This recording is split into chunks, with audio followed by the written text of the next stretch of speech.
It's like always a bridesmaid, never a bride. I want to be a bride, damn it. Well, I have been a bride. I want our state to be a bride. And by bride, I just want Donald Trump to pay attention to us so bad. Everyone else, I mean, who cares about Maine? It's just up there in the corner, all small and stuff. Nobody cares about Maine. What do we got? Lobsters? A lobster?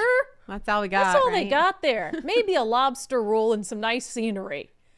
But we got much more going on here, President Trump. And I know you think the West Coast is just out of reach and you're never going to win it anyway, so why bother? But man, we could really use your help.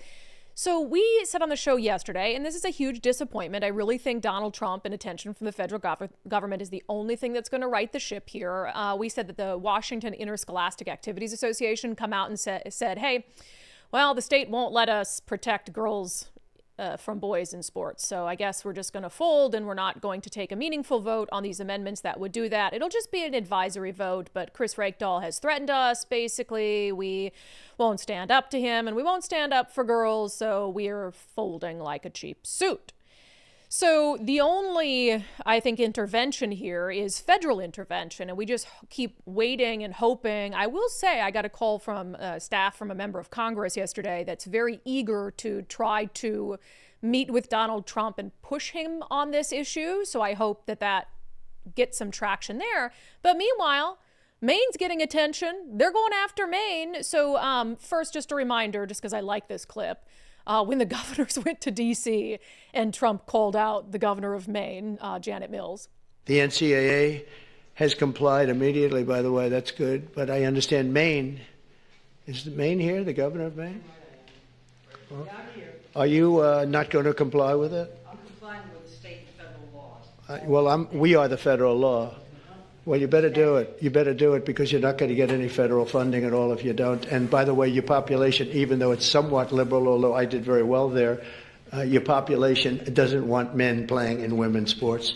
So you better comply because otherwise you're not getting any federal funding. See you in court. Every state, good. I'll see you in court. I look forward to that. That should be a real easy one. Any excuse to play And enjoy this. your life after governor, because I don't think you'll be in elected politics. Oh my gosh. Any excuse to play that clip. You know how much I would have just lived and breathed for an exchange like that between Trump and Jay Inslee? I would have played that on repeat while I fell asleep at night. So the federal government's starting to make good on this through an interesting avenue, which actually has made me second guess my opinion on something that I had like a month ago, which I'll discuss. But the New York Times, USDA freezes funding for Maine amid battle over transgender athletes. The administration concluded last month that Maine had violated federal law by allowing transgender athletes to play on girls' or women's teams. So it says the Department of Agriculture said on Thursday that it had frozen federal funding for education programs in Maine.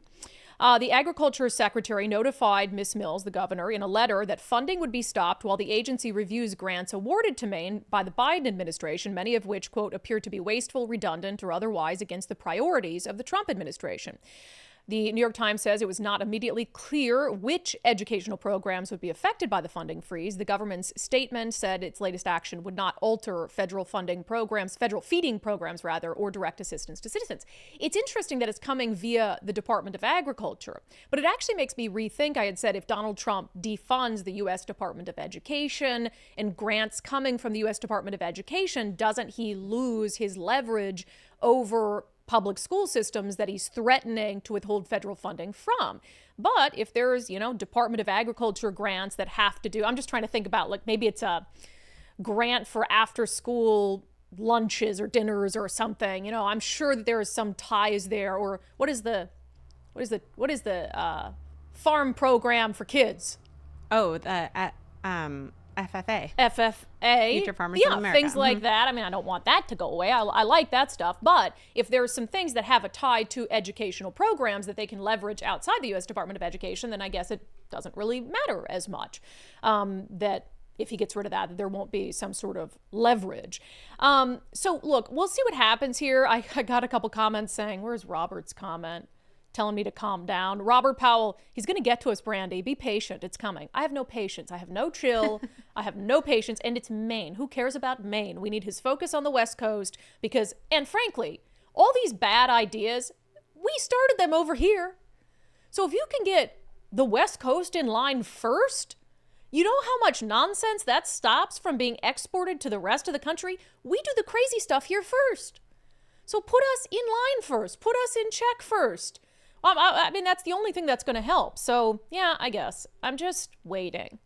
Ugly stepchild, I don't think I like the bridesmaid reference better. Right. Well, school's out in a couple months, so yeah, you got to get to it to actually make a difference. Well, I suppose, there's spring sports, right? But that's sort of dwindling down. So this issue of protecting girls' sports, I guess he'll have the summer months to try to work on it. Right. And I think a little lull. Right now we're in like baseball season, which tends to have a little less contact. So yeah. Anyway, so it's kind of the heat of it. A little less contact, attention. But you get a dude out there swinging a bat at a softball and that could kill someone.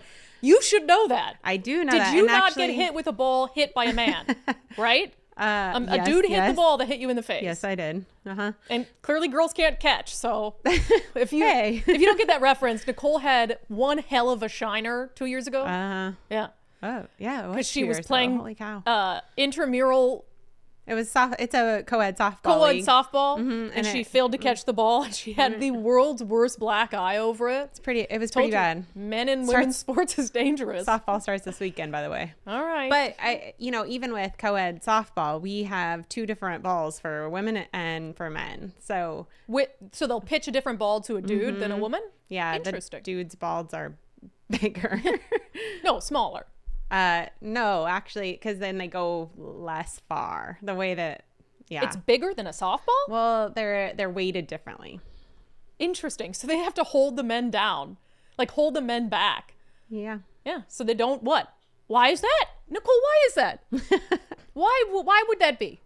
I don't know. Because they're more athletic. Because stronger. And we also limit the number of home runs they can have. Yeah. Because they're hitting off a chick, that's easy. I'm just kidding, women. We're capable. Just not compared to men in sports, for the record. It's facts. Yeah, it's just biology, people.